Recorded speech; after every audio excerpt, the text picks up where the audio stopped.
그래서 거래량인데 이게 중요합니다. 우리 이제 11,000이에요. 근데 이게 지금 아직 통계가 다 안 잡혔죠.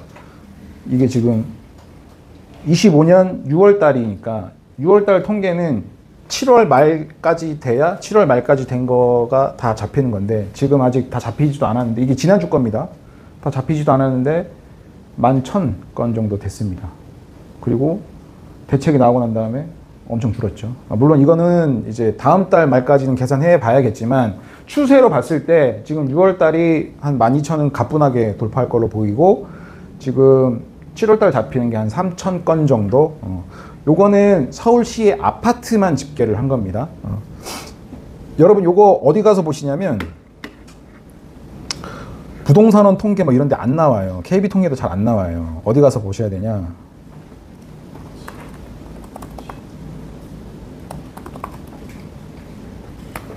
서울시 부동산 정보광장.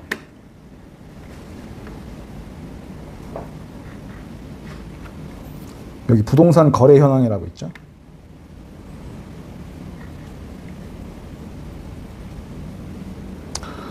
그러면 일일 아파트 거래량부터 이렇게 매달 얼마씩 되는지 거래 금액이랑 거래량이 이렇게 나옵니다.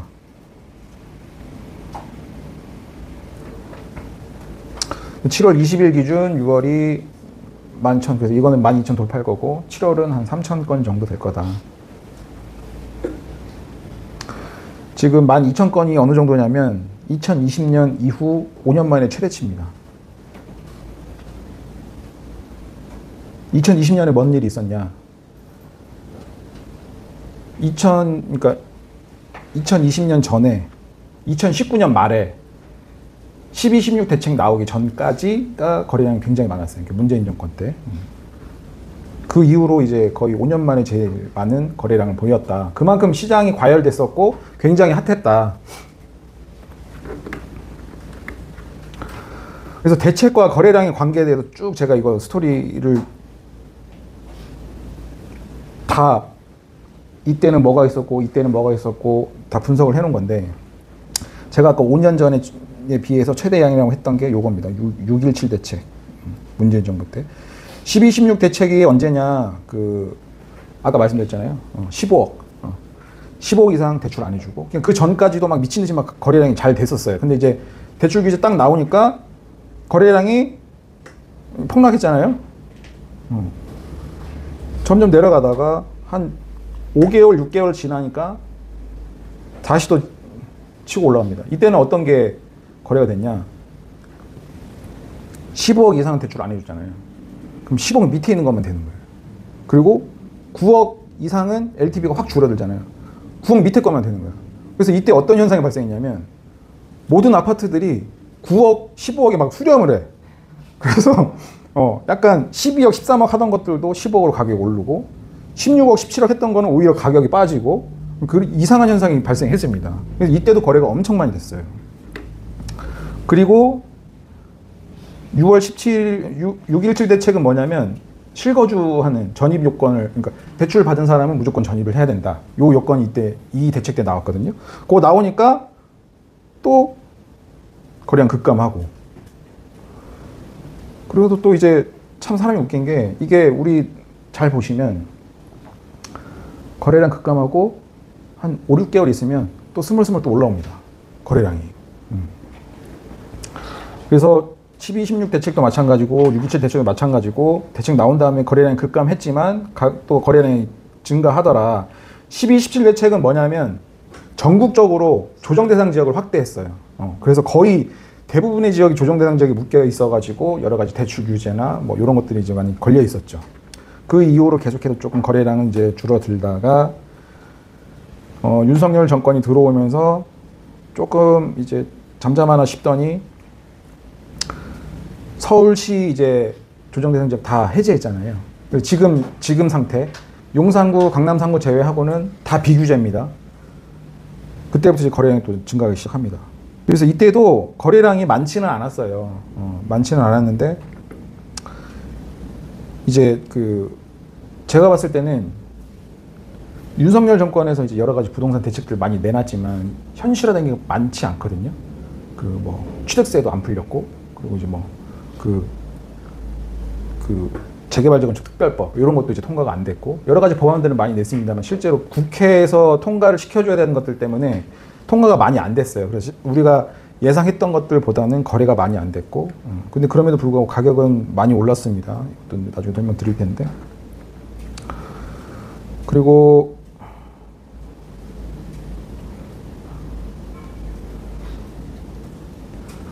꾸준히 이제 거래량을 회복하고 하다가 이제 스트레스 DSR 정책이 나오자마자 이 전까지 이제 대출 한도 때문에 그 전에 이제 많이 집행들을 해가지고 거래량이 많이 늘어났고, 스트레스 DSR 2단계 실행되자마자 또 거래량이 줄어들었습니다.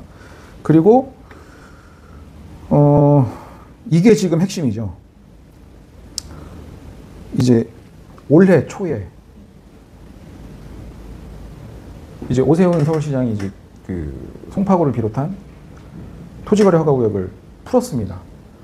풀자마자 미친 듯이 막 거래가 됐죠. 난리도 아니었습니다, 그때 진짜. 그래서 거래량이 급증하고, 아차, 이러면 안 되겠구나 하는 걸 느끼고 다시 지정을 했잖아요. 그리고 나서 또 거래량이 줄어드는 모습인데, 자세히 보면은 좀 패턴이 있어요. 그러니까 이게 거래량이 급증한다 하다 해서 뭔가 대책이 나오면 거래량이 확 줄어듭니다. 그러다가 좀 몇 달 지나면 스물스물 또 올라와요. 이게 계속 몇 차례 반복되거든요. 거래량은 항상 가만히 있지 않고, 이거 왜 저는 이렇게 생각해요. 자꾸 자극을 주기 때문에 그래요. 대책을 내놓고 그게 적응되면 또 올라오고 계속 대책을 내고, 이게 자극을 주기 때문에 일정 수준의 거래량을 유지하는 게 아니라 눈치만 보고 심리적인 요인이 가해져서 살려고 하다가도 대책이 나오면 안 사버리고, 이런 것들이 이제 있어서 좀 거래량이 들쭉날쭉하고 가격에 영향을 미치는 거예요. 이거보다 더 정확한 거는 장기적으로 봤을 때, 이건 이제 서울 아파트 제곱미터당 매매된 아파트의 평균 가격입니다. 중위 가격이 아니라 매매된 가격의 평균 가격. 그럼 이거 오히려 더 현실적이죠. 매매된 가격의 평균이니까. 보시면 이 밑에는 요게 거래량이에요. 이게 제가 이거 기간에 맞춰가지고 잘라서 붙이느라고 이게 조금 희미한데, 월별 거래량이고 월별 가격이라고 보시면 됩니다. 그러면 이렇게 쭉 보시면 어떤 느낌이 듭니까? 가격은 다 올랐어요. 계속 올랐어요. 일시적으로 조정은 있겠지만 가격은 계속 올랐어요. 이 사이도 수많은 대책들이 많이 나왔겠죠. 다 보라는 듯이 계속해서 가격은 올랐습니다. 이게 일단 첫 번째로 중요하고, 자세히 보시면 거래량이 증가하면 가격이 조금 올라갑니다. 그리고 거래량이 떨어지면 가격적으로 하락을 보여요. 그러니까 자세히 보시면 이렇게 산봉우리랑 어떻게 보면 좀 계곡이라고 해야 되나? 요거를 좀 비교해서 보시면 거래량이 증가할 때 가격이 오르고 거래량이 없을 때 가격이 떨어지고, 이런 패턴을 나타냅니다. 그리고 매매 평균 가격을 봤을 때 이렇게 조정이 되잖아요.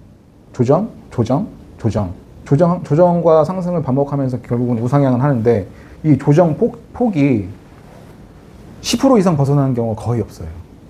제가 이거 대충 다 봐서 계산을 했는데, 요때 빼고는 대부분 10% 안팎에서 10% 조정이 되면 다시 상승을 했습니다. 이 말은 뭐냐? 분명 대책이 나오고 난 다음에 가격적으로 거래량이 줄어들고 가격적으로 조정이 오겠죠. 한 10% 정도 조정이 됐어. 그러면 그때가 저점일 가능성이 매우 높다. 그럼 이번 시장 같은 경우에도 이런 것들을 좀 적용해보면 좀 투자 좋은 타이밍에 저렴한 거를 또 매수할 수 있겠죠. 그래도 제일 중요한 건 뭐냐? 장기 우상향이다. 대책이 나오건 말건 뭐 신경 쓰지 말고 그냥 오늘이 제일 싸다. 장기적으로 봤을 때. 그렇게 보시면 됩니다. 규제 이후에 거래량이 급락했고, 규제 이후 6개월, 10개월 사이에 조정기간이 찾아옵니다.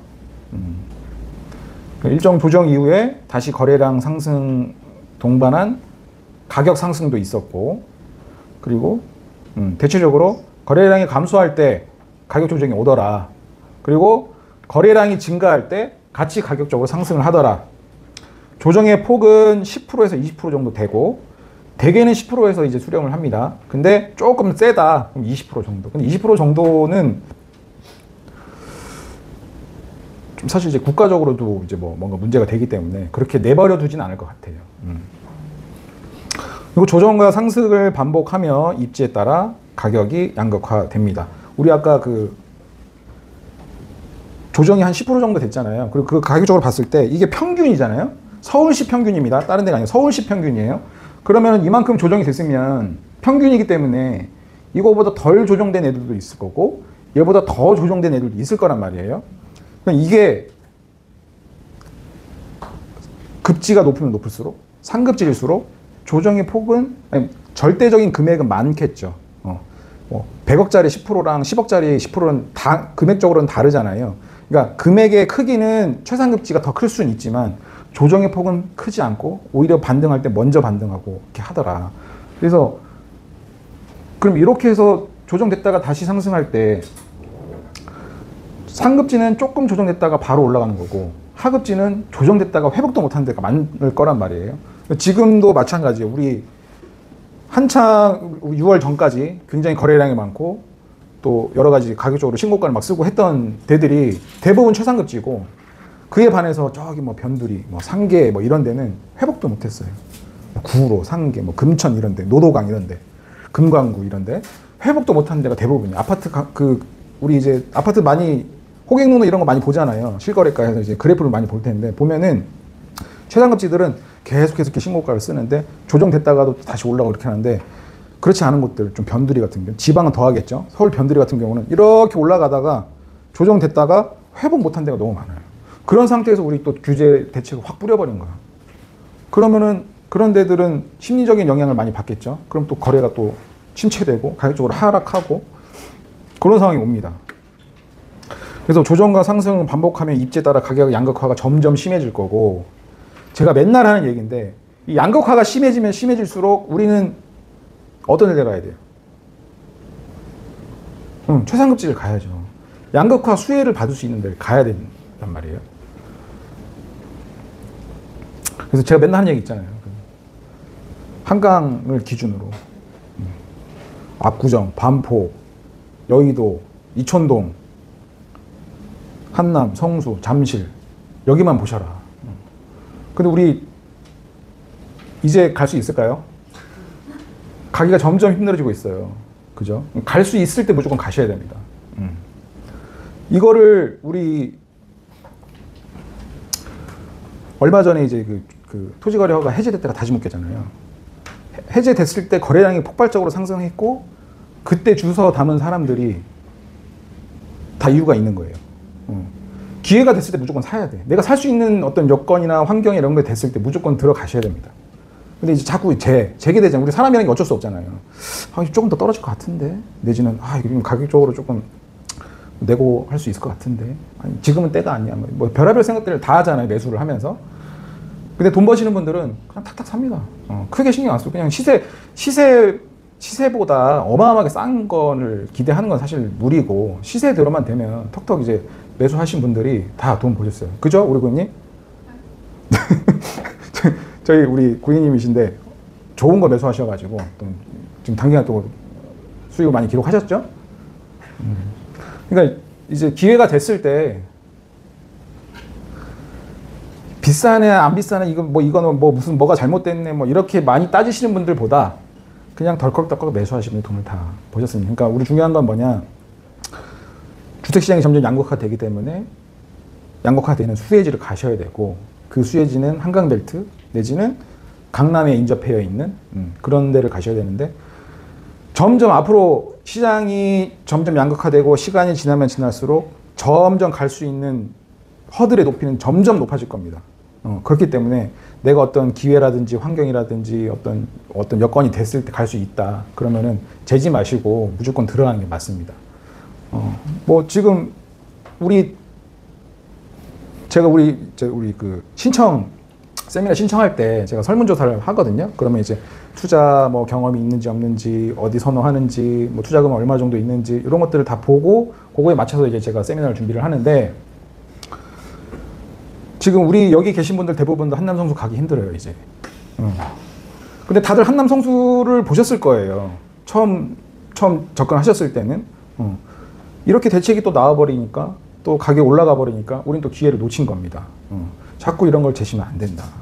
근데 한남 성수 못 갔다고 해서 다 끝나나? 그렇진 않아요. 또 뭔가 기회가 있고 스텝 바이 스텝으로 갈 수 있으니까 절대 포기하지 마시고